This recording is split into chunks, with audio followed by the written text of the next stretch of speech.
1/3 की घात 2 को सरल करने पर प्राप्त होगा। Option number A 3, option number B 3 की घात 4, option number C 0, option number D 1। अब इसे हल करते हैं तो उसको पूरा का पूरा उतार लेंगे। 1/3 की घात -2 गुणा 1/3 की घात 3 भागित 1/3 की घात 2।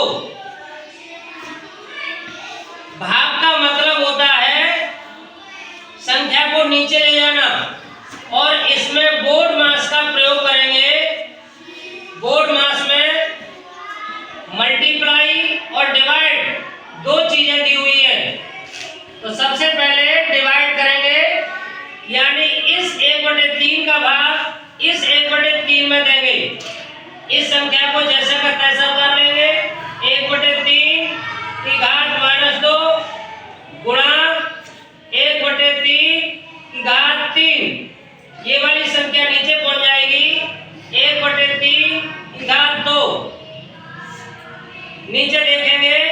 1/3 की घात -2 गुणा 1/3 की घात 3 गुणा करेंगे तो ये संख्या ऊपर पहुंच जाएगी।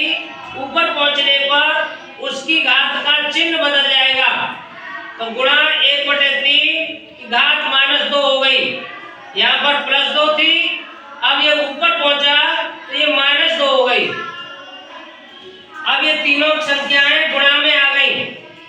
1/3 की घात -2 गुणा 1/3 की घात 3 गुणा 1/3 की घात -2।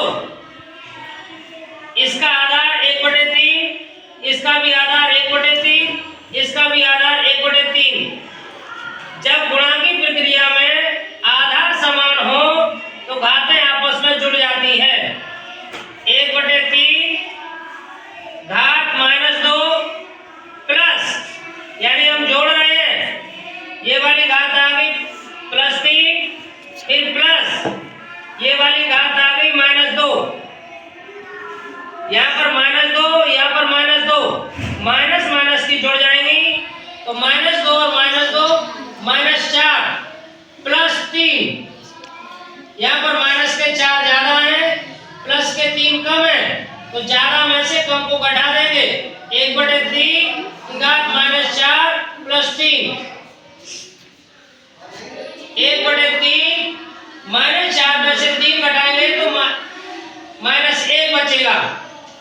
-1 का मतलब है ये वाली पूरी आधार नीचे पहुंच जाएगा, तो ऊपर 1 लगा करके बटे का निशान लगा के 1/3, ये माइनस की घात यहाँ पर प्लस की हो गई। 1/3 जब किसी की घात 1 होती है उसका मतलब कुछ नहीं होता। फिर कहेंगे इसके नीचे 1 लगा लेंगे, भिन्न बना लेंगे, 1/1 ये हो जाएगा 1/3। इस 1 का गुणा इस 1 से और इस 3 का गुणा इस 1 से, तो 1 ऊपर लिख लिया, इसका गुणा में 3 नीचे 1, इसका गुणा 1, यानी संख्या ये पलट गई। 1/3 संख्या पलट करके 3/1 हो गई। 3 का गुणा 1 से 3, इस 1 का गुणा 1 से 1 बराबर 3/1। 1 का भाग किसी संख्या में देंगे उसका कोई परिवर्तन नहीं होता है, अतः उसका उत्तर आएगा 3।